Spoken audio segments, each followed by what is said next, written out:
Usa ka senior citizen nga si Nanay Bebe nga taga Carmen, Surigao del Sur nga makahatag sa iyang testimonya nga siya naayo sa iyang balatian. Nagtumar ako sa Bila-Bila, duhaman ako kabuyan, naarang-arang na ako kuman, makapanaw na.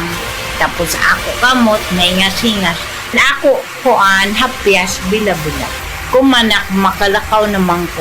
Sa na sige tayo nga, Na-stroke. stroke ka. Sa Paragis, Bila-Bila, dili na ka mag-agwanta pa. Camel soy sauce, Camel soy sauce, alang sa special mong sudan. Camel soy sauce. Camel, sukang puti, sa sudan mo palami. Camel, sukang puti, anita na ang sekreto, ang sekreto.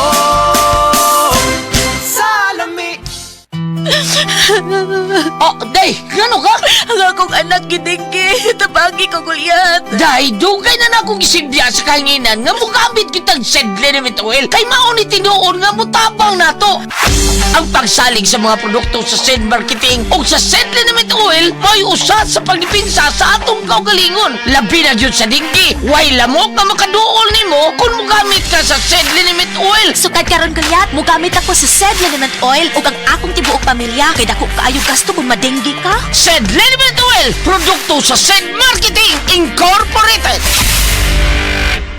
Diabetes, usa ka sakit nga lisod ug delikado sa atong mga lawas. Tungod aning pwede ka mamatay sa komplikasyon sa kasing-kasing, kidney, atay, ug uban pang mga vital organs sa atong lawas. Sukla nato ang diabetes. Mag Life Extension Vitamin D3 na mo. Rekomendado sa mga medical doctors. Makalit sa mga butika.